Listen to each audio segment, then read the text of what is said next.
Então, o nosso primeiro palestrante é o professor Dr. José Carlos Abud Grácio, o nosso Zeca da Unesp. Né?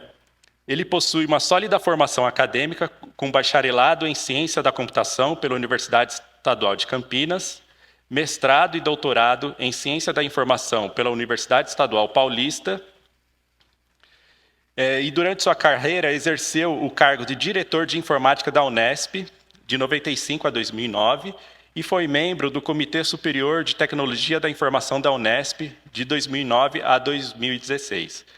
Desde 2018, é presidente da Comissão Permanente de Preservação Digital da Unesp e atua como docente convidado do Programa de Pós-Graduação em Ciência da Informação da Unesp de Marília. Seus estudos e pesquisas na área de ciência da informação enfatizam a preservação digital, políticas e planos de preservação digital, sistemas de gestão arquivística de documentos e metadados. O Zeca também integra o grupo de pesquisa DRIAD, contribuindo para avanços significativos no campo da preservação digital. Por favor. Bom dia a todas e todos. Em primeiro lugar, queria agradecer o convite, né, que o Rodrigo fez através da Biblioteca Brasiliana Mindlin, de estar aqui. Eu já tive aqui em 2017, já faz um tempinho, né, quando a gente estava começando a trabalhar na Unesp com preservação digital. Então é um prazer estar aqui de novo com vocês, conversando sobre preservação digital. Então, eu vou falar sobre desafios e inovações, políticas e plano estratégico para a preservação digital em instituições públicas, né? No caso, eu vou trazer mais a perspectiva da Unesp, né, que é onde eu trabalho atualmente. A Unesp, assim, só para vocês terem uma ideia, né, ela foi criada em 1976, ela está espalhada em 24 cidades, são 34 unidades, né, são 34 faculdades em 24 cidades do estado de São Paulo, e a gente tem esse perfil aí de cursos de graduação, mestrado, doutorado, e a gente tem mais de 54 mil aí discentes de graduação e pós-graduação, né? Então, quando a gente fala em preservação digital, o primeiro desafio na Unesp nosso era esse, né? Já como fazer a preservação digital numa universidade que está distribuída pelo estado de São Paulo. Então, esse já começava por aí o desafio. A gente começou a discutir a preservação digital em 2016, né? Que nem o Rodrigo falou, eu terminei o doutorado, e aí a gente fazia parte da CADA, e aí na CADA a gente tinha a professora Mariana Fujita, né? E aí a gente começou a discutir a parte dos documentos digitais, dos objetos digitais, da informação digital, e aí nós começamos a conversar sobre preservação digital. Então a gente começou a pensar primeira coisa seria assim, o que a gente teria que preservar? Qual que seria o patrimônio digital que a universidade tem, né? E aí, a hora que você começa a pensar, você vê a quantidade de informação que a gente tem em formato digital. Então, na área de ensino, na área de pesquisa, dados de pesquisa, né? Hoje em dia, os dados de pesquisa são fundamentais. A gente, para quem busca recurso, por exemplo, na FAPESP, a gente tem que ter um plano de preservação digital desses dados de pesquisa, artigos, livros, teses, dissertações, revistas, a parte dos cursos de extensão, na administração, né, os documentos de arquivo, né, quem trabalha com arquivo, né. Aliás, hoje é o dia do arquivista, né? Parabéns para os arquivistas aí. Acho que é hoje dia 20, né? Tem algum arquivista aqui? Ah lá, parabéns, né? Hoje é o seu dia. Então, além da parte de comunicação, então a gente tem muita fotografia, muito vídeo. A gente não lembra, mas a gente tem que pensar na preservação digital de e-mail, né? A Unesp tem uma TV Unesp, então a gente tem programas de TV, de rádio, as videoconferências, as páginas web, né? Eu brinco, às vezes tem na sua instituição lá uma página do seu, sei lá, do seu reitor, né? E aí muda o reitor, muda a página, e aí você guardou, você preservou a informação anterior do reitor que tinha, né? Você tem todas as informações que foram publicadas nas páginas web da sua instituição, que são importantes ser preservadas, que nem o Rodrigo falou, por conta da memória, da história da instituição, né? Então, é outra coisa que a gente também tem que pensar. E aí, a partir disso, então, e por que a gente tinha que preservar tudo isso, né? como foi até comentado pelo Rodrigo na abertura, isso faz parte da memória, isso faz parte do patrimônio, da história da tua instituição. Tem as questões legais, a gente tem vários documentos de arquivo que eu tenho a obrigação de ter uma guarda permanente desses documentos de arquivo, né? Então, tem várias questões legais que a gente tem que observar na hora de pensar na preservação digital. E eu falo o mais importante é o usuário, né? Por que a gente preserva, né? A preservação digital ela sempre está associada a acesso. Eu tenho que pensar em preservar e dar acesso ao que está sendo preservado, para que as pessoas possam buscar essa informação ao longo do tempo. Então a gente começou a pensar nisso, né? O que preservar e por que preservar. E para a gente poder implementar isso na Unesp, como que a gente faria? Como implementar a preservação digital? A primeira coisa é ter uma política de preservação digital, porque a partir da política eu posso ter os planos de ação para cada tipo de objeto digital que eu vou preservar, e a partir daí, então, eu vou ter as ações para implementar esses planos de ação. E aí, o que eu preciso? A gente sempre pensa, em primeiro lugar, na parte técnica, né? Então, além das tecnologias, eu preciso de pessoal para fazer isso, né? Não só pessoal da área de TI, né? Preciso de pessoal da área de arquivo, pessoal da área de biblioteconomia, preciso de pessoal da área jurídica para me dar segurança jurídica naquilo que eu estou preservando, garantindo autenticidade, garantindo integridade. Eu preciso de gestão, eu preciso de processos de gestão para fazer a preservação digital na minha instituição. E uma coisa importante, parcerias, né?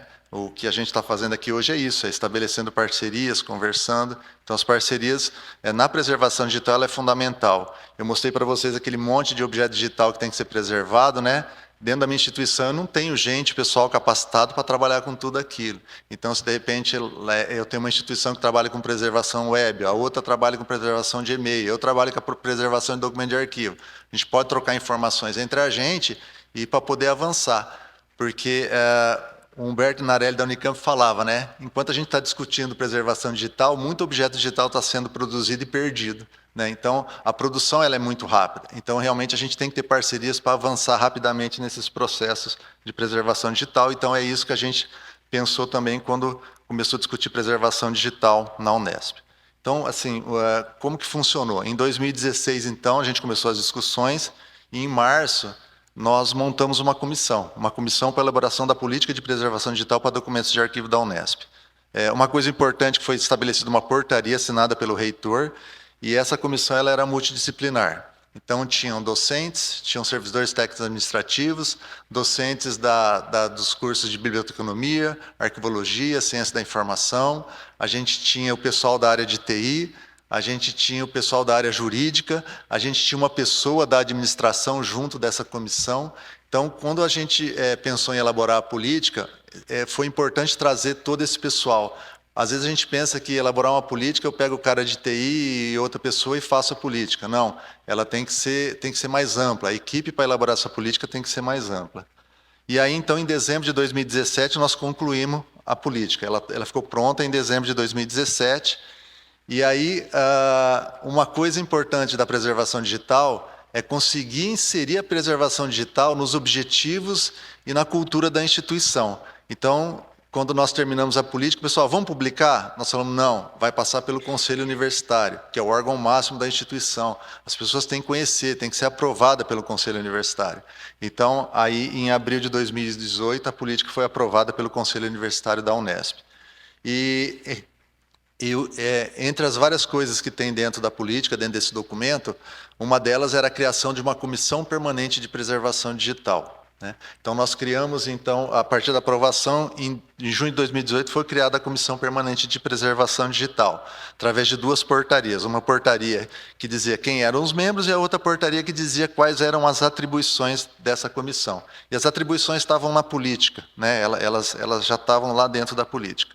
Outro fator importante, falando dessa questão das colaborações, foi a gente, em 2019, nós assinamos um acordo de cooperação técnica com a Rede Cariniana. Isso foi fundamental. Então, a Rede Cariniana é talvez a maior rede de preservação digital do Brasil. Ela é coordenada lá pelo IBICT, né? O Miguel Arellano que está à frente. Então, tem várias instituições que já são parceiras, e a gente troca muita experiência, conversa muito, tem vários projetos, né? A participação na Dríade é por conta também lá da Rede Cariniana. A gente tem contato com instituições do exterior que também trabalham com preservação digital. Então, sem dúvida alguma, as parcerias são importantes e, atualmente, no Brasil, a parceria, sim, participar da rede cariniana é um fator importante para que a gente possa avançar nas questões de preservação digital, né? Bom, aí, então, a gente começou... Aí eu vou contar um pouco a história de como que a gente elaborou a nossa política de preservação digital, né? Então, a gente considerou algumas premissas, né, alguns pré-requisitos. O primeiro, né, o que é preservação digital, né? Preservação digital, para quem não conhece, a primeira ideia é backup. Eu fizer um backup dos meus dados e eu estou preservando eles digitalmente, né? E não é só isso, né? Não é que o backup faz parte da preservação digital, mas não é só isso, né? Então, a gente trabalhou na Unesco esse conceito aqui de preservação digital. São processos de gestão, né, que envolve questões técnicas, claro.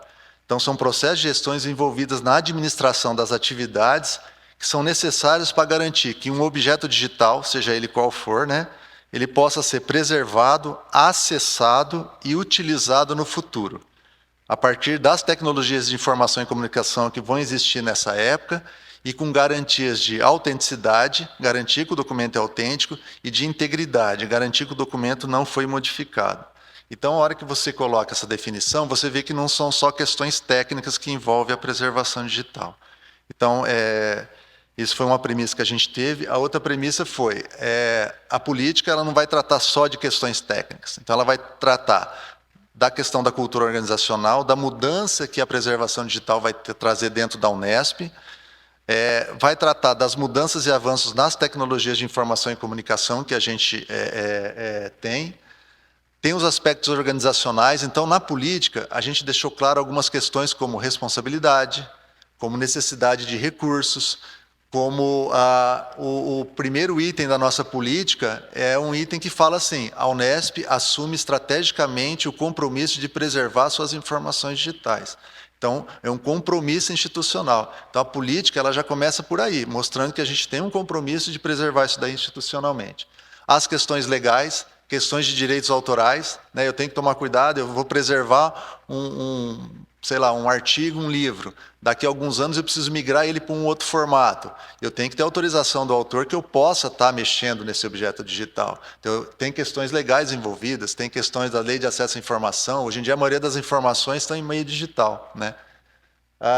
Tem as questões técnicas, claro, tem a infraestrutura técnica necessária, tem a questão da descrição dos objetos por metadados, para eu poder ajudar a garantir a autenticidade, a busca e recuperação desses objetos digitais que eu estou preservando.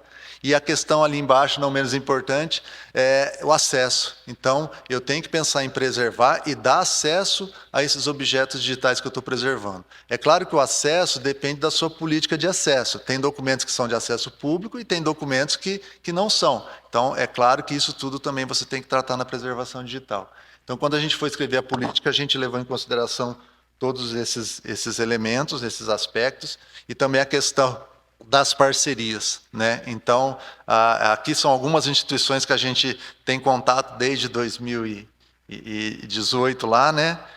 Tem a Unicamp, tem o pessoal do Cielo que está aqui hoje, tem o pessoal da Fiocruz que vai participar aqui hoje também. Então, são instituições que a gente conversa desde aquela época, a gente troca informação, troca experiência e assim por diante. Era uma coisa importante também na hora de elaborar a política, conversar com os nossos parceiros, né? Outra questão importante era entender que a preservação digital começa na produção do documento, né? Muita gente acha que assim, não, vamos pegar o objeto digital de guarda permanente lá, que eu tenho que guardar para sempre, e vamos preservar. Não, começa na produção, tem a questão da preservação e também tem a questão do acesso à informação. Então, a nossa política tinha que pensar em tudo isso, em todo o ciclo de vida dos meus objetos digitais, desde a produção até a preservação e até o acesso. Outra premissa também foi usar modelos e padrões, né? Então, na preservação digital, o modelo AIS é o modelo mais utilizado e mais recomendado no mundo para preservação digital. Então, claro que a gente estudou o modelo AIS também para poder inserir algumas questões do modelo AIS na nossa política de preservação digital. E também o uso de padrões, né? Então, por exemplo, se eu vou usar uma descrição por metadados, eu vou criar uns metadados novos? Não, eu tenho padrões de metadados, eu tenho o Dublin Core, né? Eu tenho o PREMIS, que é um padrão de metadados para preservação digital. Então, isso também era uma coisa. E aí depois eu vou mostrar para vocês que, na verdade, na política não aparece assim, vamos usar o Dublin Core e o Premise. Não, na política aparece assim, vamos usar padrões de metadados reconhecidos e utilizados institucionalmente. Depois nós vamos falar um pouco da diferença de política e plano de ação. Mas na política é isso daí que aparece. Ou seja, a gente tinha que pensar sempre em utilizar modelos, né? E aí também tinha que entender o que era a política, né? Então, a política, ela é um documento, né? É um documento amplo que define principalmente objetivos e diretrizes para a implantação de um programa de preservação digital. Então, quando a gente for escrever a política, a gente tinha que entender que era isso, né? A gente tinha que entender que era uma coisa mais ampla, né? Eu não ia colocar lá qual software, na política eu não vou colocar qual software eu vou utilizar para preservação digital. Eu vou dizer que eu preciso de um repositório confiável para poder fazer a preservação digital. Então, era importante entender isso, porque no começo das discussões o pessoal às vezes queria colocar, vamos colocar na política que tem que usar o Dublin Core. Opa, espera aí, nós vamos colocar que nós vamos usar padrões de metadados. Tá? A política ela é mais ampla. Outra coisa importante é que todos os planos de ação que foram feitos depois que a gente... a política serve de referência para esses planos de ações. Quando a gente vai escrever o plano de ação, a gente utiliza a política como referência. Uma coisa importante, né, que a gente já até conversou sobre cultura organizacional, né? A política não basta você aprovar, né, colocar lá no site e deixar ela guardadinha lá, né? Porque ninguém vai lá procurar para ler. Né? Então eu tenho que divulgar, eu tenho que fazer que essa política se torne conhecida dentro da instituição. Por quê? Porque nos projetos institucionais, nas atividades e nos processos, as pessoas têm que saber que existe uma política de preservação digital e que, de repente, aquele meu projeto, aquele meu processo... Ué, não está aparecendo lá, né? Agora eu estava vendo por aqui. Agora apareceu. Então, assim, os meus projetos, as pessoas têm que entender que eu tenho uma política. Então, é uma mudança de cultura organizacional, sabe? O cara de TI vai lá fazer um projeto, ele tem que lembrar que tem a preservação digital, né? Eu vou fazer lá um sistema lá que gera um documento digital. Eu tenho que começar a pensar que aquele documento digital, em algum momento, eu vou ter que preservar ele também, né? Não vou deixar ele lá dentro do sistema. Então, é uma mudança de cultura que demanda um tempo. Vocês sabem que cultura não se muda assim em 1, 2 anos, né? É uma questão demorada. Depende de conversa, depende de documentação, depende de espaço de discussão igual a gente está fazendo aqui. Então, a cultura ela é demorada, né? Por isso que a preservação digital demora um pouco de tempo para você inserir dentro de uma instituição, né? Uma coisa importante, apesar da política ser ampla, às vezes tem a necessidade de você adequar ela ao longo do tempo. Então, a gente sabia disso e a gente tentou escrever uma política que não precisasse, por exemplo, a cada 2, 3 anos estar reescrevendo essa política, né? Todos aqueles elementos que a gente falou antes lá, de TIC, de cultura, organizacional, técnico, legal, acesso, tudo isso a gente inseriu na nossa política de preservação digital. E também a gente seguiu modelos, tá? Se você vai escrever uma política, existem modelos. Aliás, nossa política, quando nós terminamos, nós publicamos um artigo com uma proposta de modelo também, né? Depois eu vou mostrar um pouco. Mas, a princípio, a gente pegou o modelo do DPC, do Interpares, para poder elaborar a nossa política de preservação digital. Então, você tem documentação disponível para você poder escrever sua política, né? Outra coisa, política não se escreve em 1, 2 meses, tá? É uma discussão um pouco mais ampla, como a gente vai ver depois nos passos aí.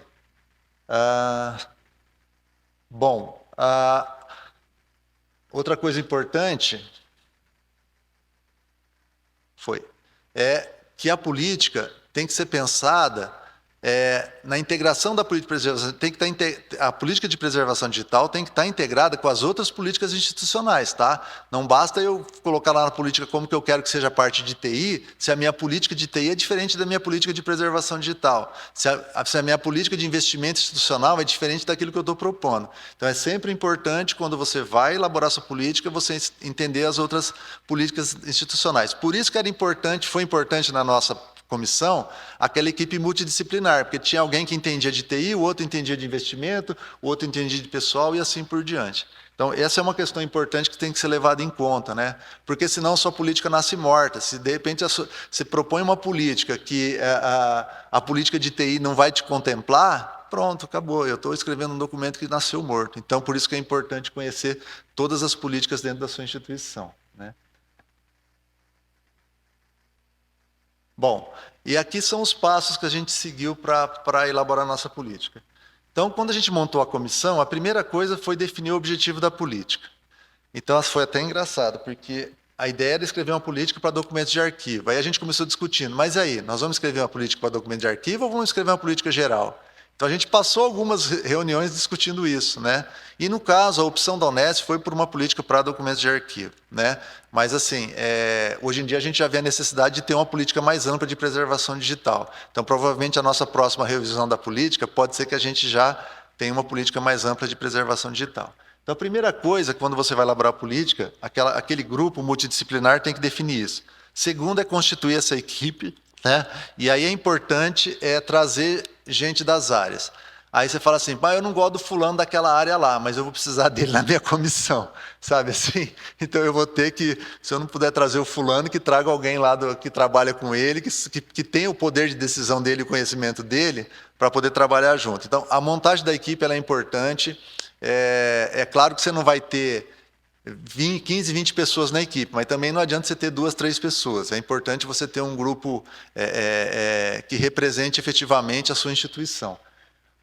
Depois de você montar a equipe, é entender o que envolve a preservação digital. Então, para vocês terem uma ideia, a primeira reunião nossa da comissão foi o Zeca, né, que tinha feito o doutorado e trabalhava com preservação digital, fazer uma palestra para a comissão do que é preservação digital. Então, isso que eu estou falando para vocês aqui, né, eu fiz isso porque as pessoas que estavam lá, muitas não sabiam o que era preservação digital. Então, entender isso. Depois eu lembro que na outra reunião, veio uma pessoa falar o que era documento de arquivo. Porque, de repente, o Zeca de TI não sabia o que era documento de arquivo, a advogada nossa, que estava a fazer a parte da comissão, que estava ali representando a parte jurídica, não sabia. Então, foi importante essa questão de você entender o que envolve, ou seja, a comissão inteira, a gente homogeneizou o conhecimento. É claro que a pessoa lá não sabia o que eu sabia de preservação digital e nem eu sabia o que a outra pessoa sabia de arquivo. Mas a hora que falava lá, tabela de temporalidade, plano de classificação, a hora que eu falava lá, repositório, as pessoas já sabiam. Então, isso é uma coisa importante também quando você vai escrever a política, né? Outra coisa também é analisar políticas existentes, né? Não, a gente sabe tudo, vamos partir do zero. Não, existem várias políticas no Brasil e no exterior que têm que ser analisadas e vale a pena analisar. Então a gente pegou políticas, leu, estudou, discutiu lá na comissão, né? E outra coisa importante foi buscar as parcerias com outras instituições para entender como que estava. Então, nessa época, a gente já começou a conversar com o pessoal da rede cariniana, né? A gente assinou o acordo em 2019, mas nessa época a gente já conversava com o pessoal lá do IBICT. Então, foi importante também conversar com outras instituições. Eu lembro que a gente conversou com o pessoal da Unicamp na época, né? A gente foi lá, conversou com o pessoal lá. Isso tudo antes de escrever, tá? Isso tudo preparando as coisas para escrever, né? Aí depois no 6 ali, a gente definiu quais seriam os elementos que a gente teria na nossa política de preservação digital, né? Então, a hora que você vai analisar a política, você tem políticas que têm 4 páginas, tem políticas que têm 10 páginas, tem política que tem 15 páginas, tem política que tem 20, 30 páginas, né? Depende, então, de que elementos você vai colocar ali na sua política. Então, a gente sentou e definiu que a gente ia colocar todos aqueles elementos que tinham lá. Foi uma opção nossa, uma decisão nossa de fazer isso daí. E aí, então, a gente foi para o 7, que era elaborar um rascunho. O que a gente fez? A gente pegou, então, assim, a parte de TI, por exemplo, o cara que tinha lá na comissão, que veio indicado pela área de TI, ele vai escrever a parte de TI, né? A parte legal é a advogada que estava ali na comissão. Tem uma parte de repositório, a professora sabia, então a professora... E a gente distribuiu essas tarefas. Então, cada um ali foi distribuído uma tarefa e cada um escreveu a sua parte. Claro que teve um tempo, né? Porque, por incrível que pareça, para você escrever um parágrafo lá da política, parece, a hora que você lê, você fala, só isso? Mas para você chegar ali, demanda muito tempo e muito estudo. Então, a gente fez essa distribuição e depois começou a discutir item a item. Então, nós fizemos um rascunho dele, né? Cada um com a sua parte, e aí toda a comissão começou a discutir. Item 1, que nem eu falei para vocês lá, item 2, compromisso institucional. E aí, quem que escreveu? O Zeca escreveu. O que ele escreveu? Acho que não está legado aqui, vamos mudar. E aí foi discutido item a item. E isso não foi numa reunião, foi em mais de uma reunião, né? E a partir do momento... E aí, quando nós terminamos isso, o documento estava pronto. O documento estava elaborado, a política estava elaborada. O que a gente fez? A gente não tinha representante de todas as áreas aí. Então, a gente também foi discutir com as pessoas, com outras áreas. Olha, nós estamos elaborando uma política para a sua área, dá uma olhada como está. O que você acha? Está ok? Não está? E aí, fechamos a política, em dezembro de 2017. E aí, eu lembro que eu fui conversar com o assessor do reitor, ele, beleza, vamos publicar. Eu falei, não, vamos passar na reunião do Conselho Universitário. Mas por que precisa passar? Não precisa, vamos publicar, está tudo certo. E é aquela história que eu falei, a gente precisa inserir a política dentro dos objetivos da instituição, né? Então, uma delas é você dar ciência. E o Conselho Universitário, pelo menos da Unesp, tem todos os diretores, os 34 diretores de unidade, representante de docente, funcionário, aluno, todo mundo assiste lá, né? Porque na época já era online, então as pessoas podiam assistir pelo YouTube. Então, assim, era importante para a gente, né? Então, a gente foi, convenceu e colocou na reunião do Conselho Universitário. Então, isso é outra coisa importante. Quando estiver a política pronta lá, não simplesmente coloca lá no Diário Oficial e pronto. Pouca gente vai ler, né? Então, tem que realmente ter uma aprovação institucional. E por que tem que ter uma aprovação institucional? Porque na universidade, a cada 4 anos muda o gestor, não muda, né?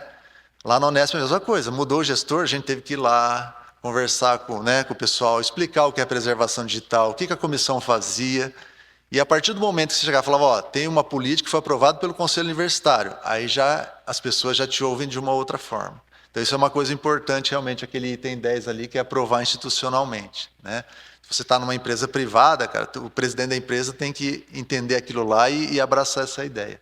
E aí, então, então a política ficou pronta. A política ela tem essa estrutura, a gente tem vários itens, né? Eu falei para vocês, ó, o item 2 ali é o compromisso institucional, que a gente começa por aí. Aí tem objetivos, diretrizes, e aí cada um daqueles elementos que a gente conversou com vocês lá que eu mostrei lá atrás, cada um deles se desdobra em vários itens. Então a gente procurou trazer tudo para cá, tá? Inclusive lá embaixo tem até a bibliografia consultada, porque a gente utilizou muita bibliografia para usar, para escrever a nossa política. Então, a gente também colocou na nossa política o que a gente usou para escrever ela, né? E esse documento, então, ele foi apresentado ao Conselho Universitário, está disponível no site da Comissão de Preservação Digital da Unesp. A gente tem um site que chama unesp.br/cppd, né? Comissão Permanente de Preservação Digital, e a política está lá, né? E uma das coisas que a política determinava era... Rodrigo, depois você me fala que estiver acabando o tempo aí, que eu não estou marcando aqui, viu? Então tá bom. Era a criação da Comissão Permanente de Preservação Digital. Eu tinha participado na área de TI do Comitê Superior de Tecnologia da Informação da Unesp. Então, a gente trouxe essa ideia desse comitê para a comissão. E foi uma coisa importante, porque a comissão foi criada, né? Ela é formada por uma equipe multidisciplinar. Tá, deixa eu ver se eu consigo tirar isso. Agora sim, né?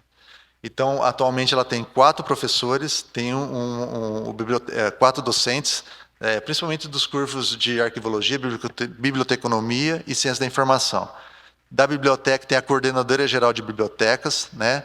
Tem uma pessoa da área de arquivo, que é conhecedora da área de arquivo. O PD ali em cima é preservação digital, uma pessoa que conhece preservação digital. No caso, assim, aí sou eu, né? Tem um técnico administrativo, tem uma pessoa da Coordenadoria de Tecnologia da Informação da Unesp, da CETINF, e uma pessoa da assessoria jurídica, né? Até a gente estava conversando um pouquinho antes, quando a gente montou essa comissão, né, a gente conversou com o pessoal lá, eu sou da área de TI, né, que nem o Rodrigo falou, né, eu sou analista de informática, e a gente conversou lá com o coordenador, precisamos de alguém para fazer parte da comissão. E as pessoas não entendiam o que era preservação digital, nem a importância da comissão. Então foi indicada uma pessoa, né? E aí uma pessoa que, sim, tinha uma atuação discreta, tal, né? E aí passaram-se 2, 3 anos, o próprio coordenador começou a enxergar a importância da preservação digital, a importância que tinha para a instituição e o trabalho que ia dar. Aí passou um tempo, ele falou, a partir de agora eu vou fazer parte da comissão. Então, é uma coisa importante que as pessoas que façam parte de uma comissão, né, ou do grupo de trabalho, seja o que for, sejam pessoas realmente representativas, né, pessoas que realmente tenham um acesso ao pró-reitor, ao reitor, ao assessor, né, porque essa é uma comissão, não é uma comissão que executa, ela é uma comissão organizadora, é uma comissão normativa. Então, é importante que você tenha pessoas lá que tenham esse tipo de influência, de poder, entre aspas, né? E aí, essa comissão, ela Uma coisa importante que a gente colocou também, ela é assessora do reitor, queriam colocar uma pró-reitoria, a gente falou, cara, se for uma pró-reitoria vai morrer, né? Então a gente colocou como assessora do reitor. Hoje em dia na comissão a gente tem a participação do assessor do reitor, ele é o professor Marcelo, ele participa das nossas reuniões, acompanha, todas as demandas ele leva para o reitor.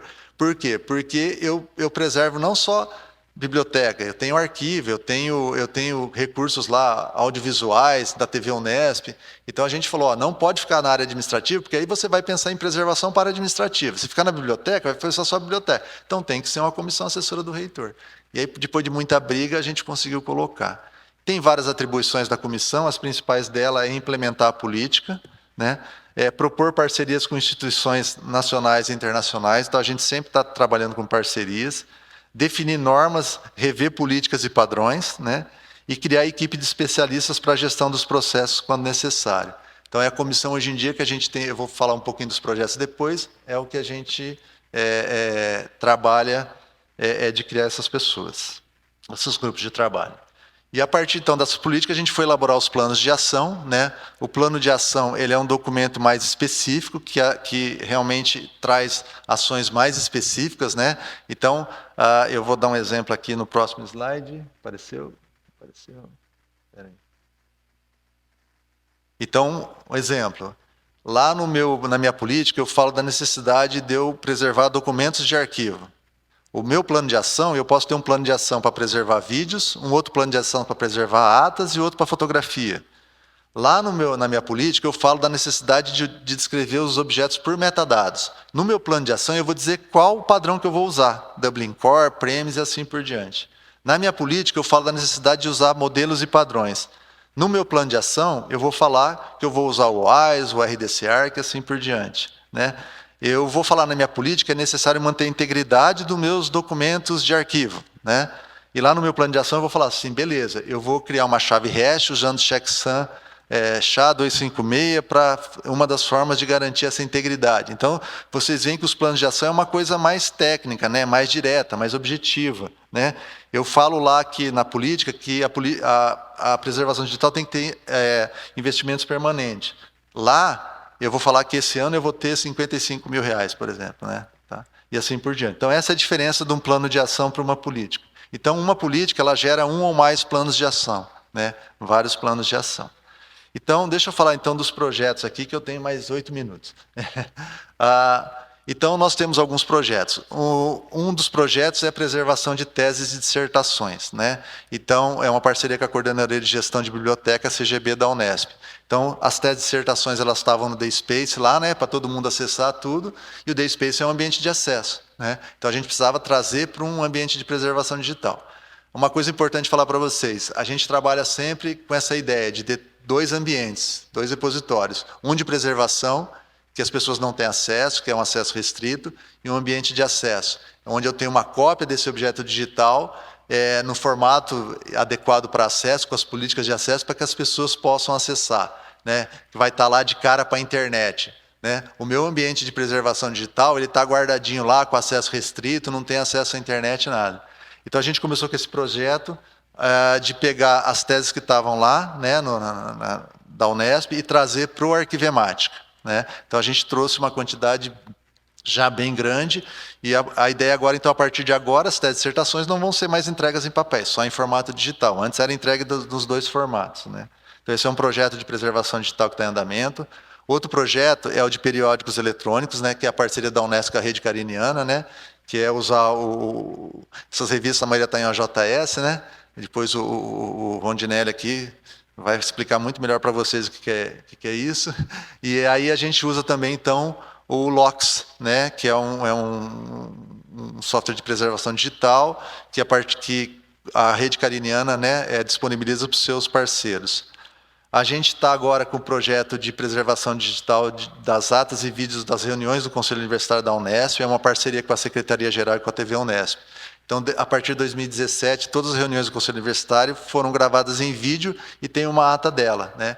Então, essas reuniões estavam no YouTube. Aí eu brincava, se acabar o YouTube, a gente perde todas as reuniões da Unesp, né? Então, a gente está fazendo esse projeto já está em andamento, a parte de preservação digital no Arquivemática está, né? Juntamente com essas fotografias. a Assessoria de Comunicação e Imprensa da Unesp fez um trabalho de fazer um registro fotográfico de todas as unidades da Unesp, das 34. Né? Então, a gente trouxe essas fotografias, para a gente elas são documentos de arquivo, fazem parte da história da universidade. Então, a gente está colocando também no Arquivemática. E agora, em dezembro, a gente vai estar lançando oficialmente no Conselho Universitário. De novo, a gente vai fazer o lançamento no Conselho Universitário, que a gente está chamando de Arquivo Digital Unesp, que é a plataforma de acesso, onde as pessoas vão poder acessar essas fotografias, as atas e os vídeos, né, utilizando o Atom. Né? A gente está utilizando o Atom. Aqui ficou lá embaixo a fotografia, né? Aqui na tela está diferente, mas vamos ver se ela sobe agora. Ela não subiu, mas tudo bem. E a gente está começando também um projeto agora, que é um acervo do CEDAP, que é um Centro de Documentação de Apoio à Pesquisa, lá da Unesp de Assis. Né?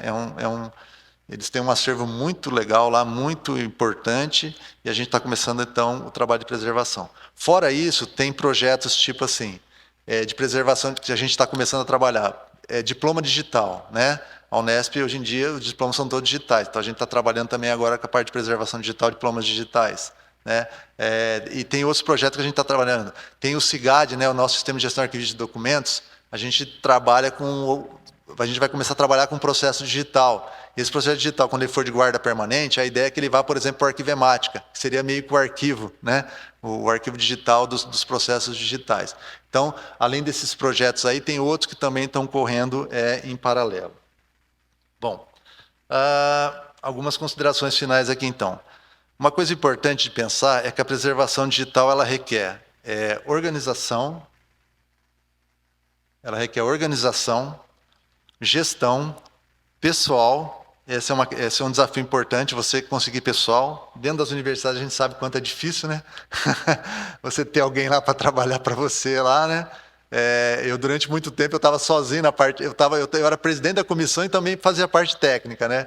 Aí depois de muito tempo a gente conseguiu uma pessoa também para mexer na parte técnica. Então a gente sabe dentro das instituições o quanto é difícil conseguir pessoal.